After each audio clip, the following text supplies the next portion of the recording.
let's try this again. Everybody, we're here to learn about the PMP and what I did to study for my test in February 2023. So I'm here to tell you how I did this. This wasn't something that I did in 48 hours or 2 weeks or anything like that. I think the best thing to say is that everything in our lives has led up to this moment right now. So what I'd like to say is that no matter how much time you think that this is going to take you, it's important to set a goal. And your goal in this, when you're watching this video, is to learn how to pass the PMP. Now what I'm going to do is I'm going to show you a couple different resources and let us get on with our lives here so that we can get out to studying. Now the first thing you want to do is you want to be patient with yourself, and you want to have a good mentor. It doesn't matter whether they're a project manager or not. They should be a mentor, somebody that you trust. It doesn't matter if they're family, friends, or an acquaintance. And at some point, I think it's safe to say that I've felt positive mentorship opportunities, maybe even from the spirit of people sitting there in YouTube. So anyways, getting started, you'll want to know if you are eligible to even take the test. It's important to know that you are eligible and that you will be accepted, especially if you get audited. You should be excited to be audited. It should be your way to show PMI that absolutely, yes, I am the kind of person I have the kind of experience that you are looking for to credentialize me in a PMP, provided I pass the test. And again, when you're studying for this test, you will have to get your 35 PDUs. So if you have already gotten your PDUs, you may not need these courses, but I would say that the value that comes in having these access to these courses is greatly outweighed by, the cost is greatly outweighed by the value, just in the ability to go in and check out a little bit more in depth about what is going on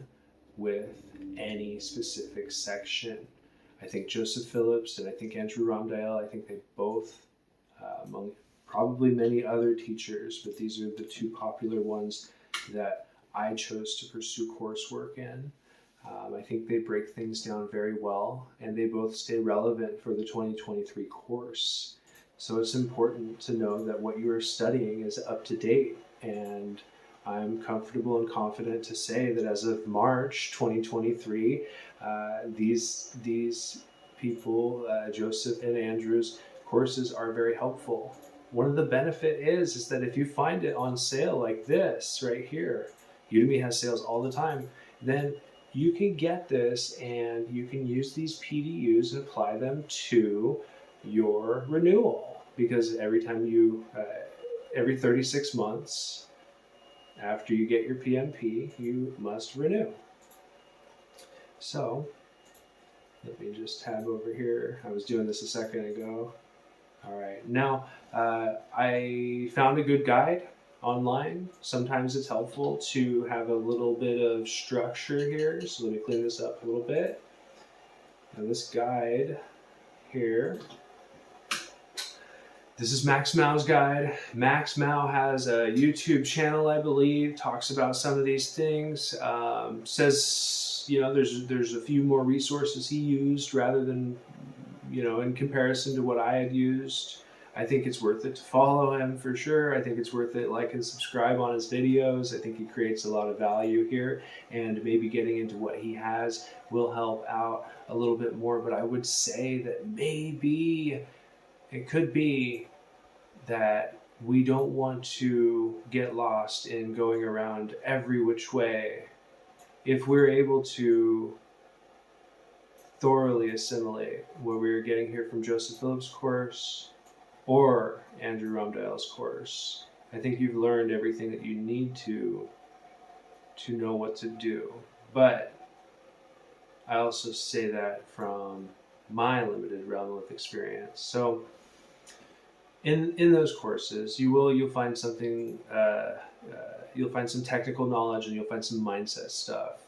And I think the technical knowledge is important. You should be able to get that 100%.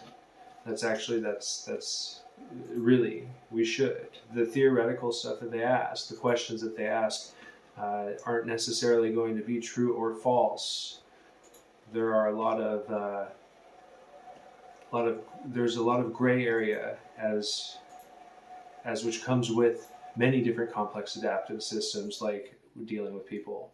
So this project mapping game, most of this stuff actually Max Mau's already referenced in his stuff, so you could check his out from here on out. But basically, this process mapping game, I think it helps.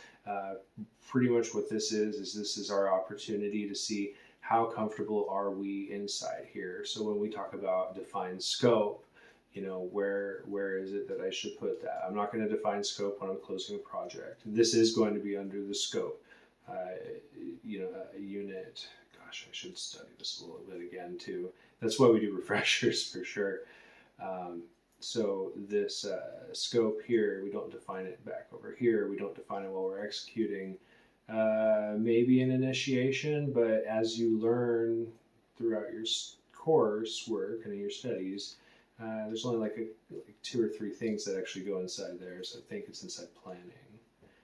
We learn a lot about how to do this stuff. So let's resource. Is that people, or was there a thing that said people? Oops. Manage team resource. Okay. See, and I'm always uncertain, but really all right, monitoring, controlling, quality. Okay, implementing risk responses. It sounds like that's part of executing, right? Because you're actually implementing something, and it's part of risk. Okay, estimate costs. Not a too big of a tough deal here. So, when you do this, you should be able to get everything right. This shouldn't be a challenge. And definitely, if you're taking the test, you shouldn't be as slow as I am right now.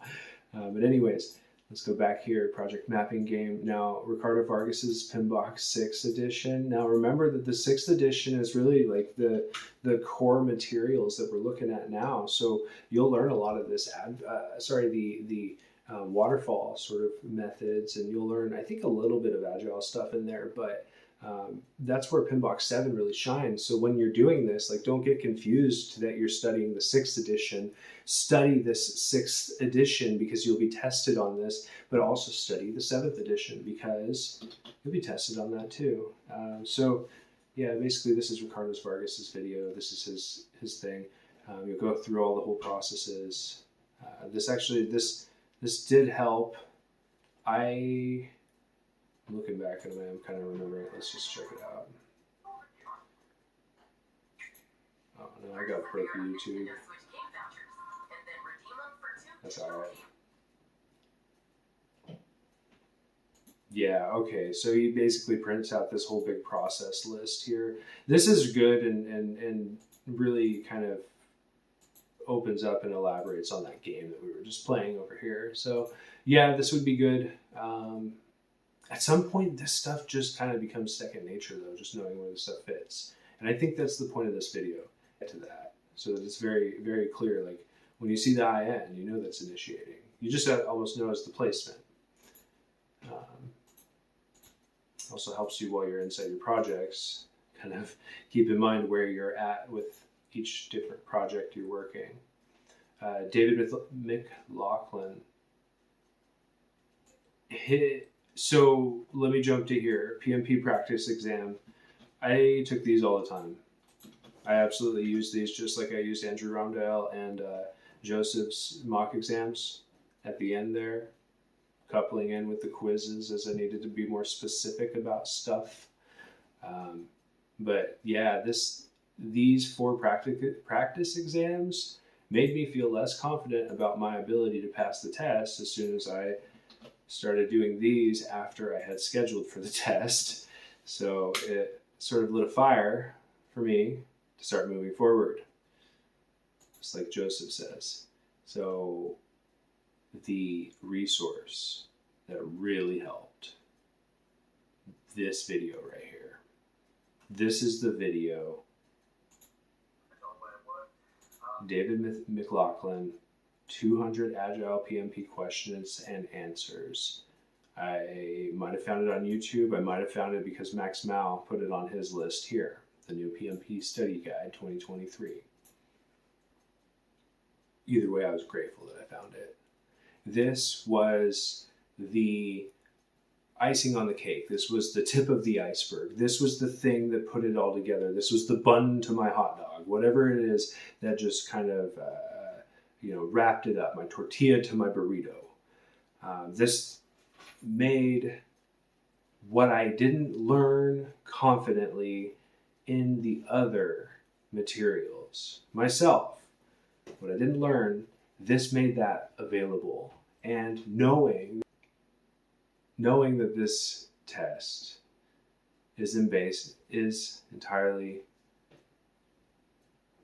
doing PMI's work in representing the current state of project management, knowing that we're not going to expect a ton of waterfall-based questions. Most of the projects that we do are in the real world. And what David does here in this video is he goes through this whole big test, and it's just a practice test. And he talks through each of the answers, and he helps develop that mindset that we've seen over in Andrew Rondale's videos as well. You'll see those online when you learn about them. And he talks through these, and the way I like to do it is I like to come here, I like to say, okay, question 16, iteration planning. What is the question? And I think let's do it this way. We say, what is the incorrect description below regarding an iteration planning and backlog preparation? What is it? Do we know it? Okay, maybe. So if we do, great. If we don't, then continue on, but either way, continue on. We might start making guesses, and if we can affirm an answer here based on our confidence guess, then we know that we're doing well in our studies. It's also how we can take the test. So you ask the question, you read the full question, okay? You understand all of this, but just read it pretty quickly and just kind of glance through your choices. Okay. This test is a little bit tough, so you got to start reading into it. Then what you do is, if you're ever lost, go to this last sentence here and read this question. And then when you're in the test, you can hear his voice and you can think about, like, how would we think? What would we want to do? And a lot of this is let's just own our project.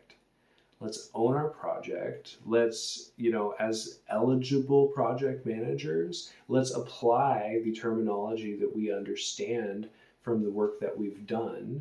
Let's not necessarily click the answer, choose the answer that would be what we had done, but let's choose the answer that is following an ideal PMI, PMP mindset.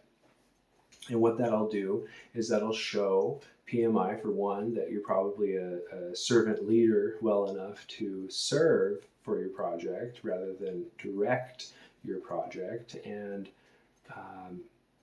it'll show that you're knowledgeable enough. So let's move on here. I think that was it. PMP practiceexam.org. Again, take each of the tests, hit everything 80% plus, move on, come back, test it again. We have all the time you need except for the time that you set. So go ahead and instead of expanding this out to be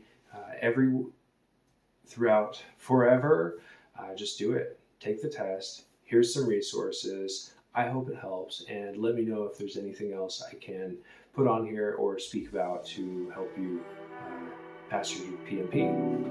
Good luck.